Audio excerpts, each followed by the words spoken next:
little bit of delay.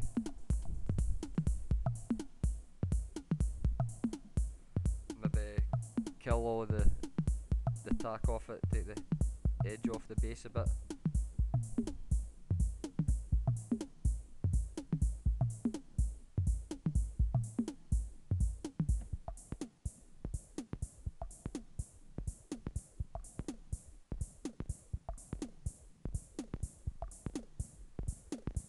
So what's going through my head when I'm doing what I'm doing just now is I'm imagining I'm playing a track and I'm doing a breakdown as I'm messing about, and I'm just trying to get a feel for the controls. Okay, so so again, obviously this is just me going through the motions and just learning what the things do. Okay, and the thing is, once you start doing this, you start noticing what ones are going to give you the best control, but you're going to start noticing that, like for example, look down at fine tuning here. Okay, this is what's going. I'll bring everything back in just now. Okay.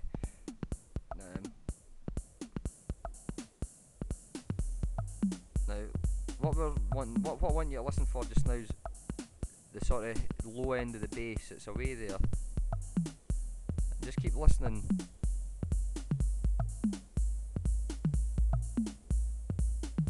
Right, so I reckon round about 70 is when it sounds pretty fat, okay?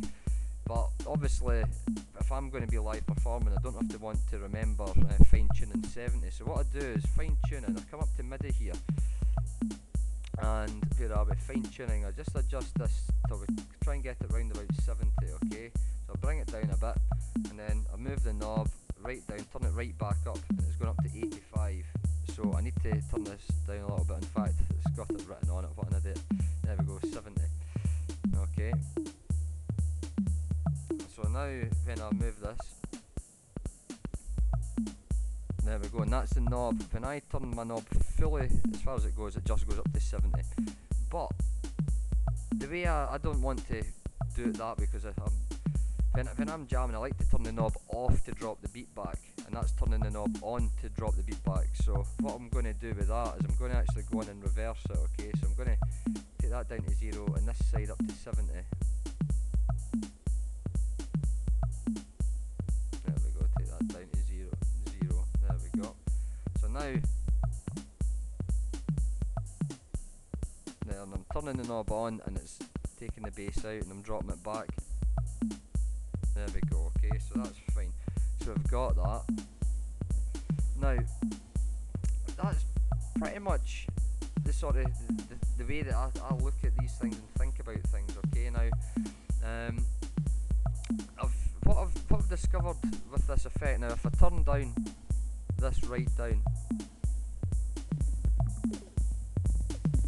when I do it right, you can see that that's coming in far too loud, okay? I don't want that to be happening, so kill it just now. Turn this back up to.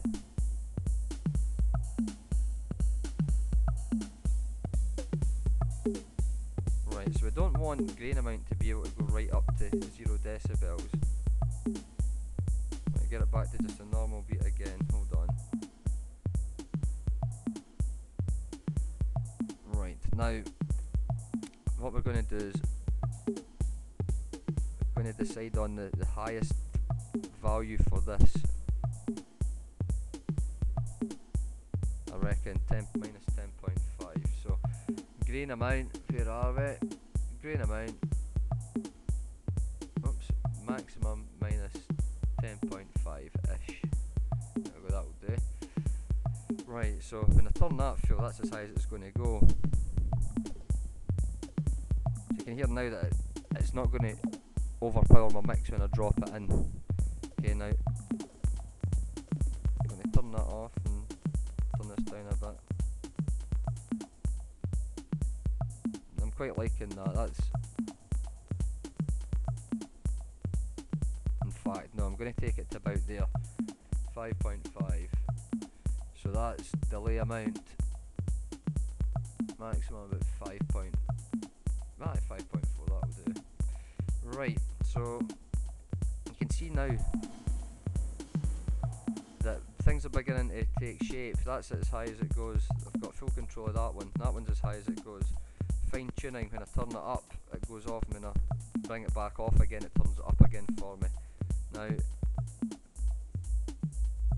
I'm quite liking Attack. The full travel of the knob's fine on that one. On the decay, I reckon what I'm wanting is about 100. So again, MIDI back to delay, decay, sorry. I'll max it out at 100. There we go. So that's me pretty much set up the effects. Now, bearing in mind that I'll kill some of this now. Right, bearing in mind that now we're at the stage where everything's now under my control. I know I can move the knobs and I'm not going to get any crazy noises. I'll stop the video just now, just for running out of time for getting this video onto YouTube, and I'll just start again on the next one. Okay, cheers.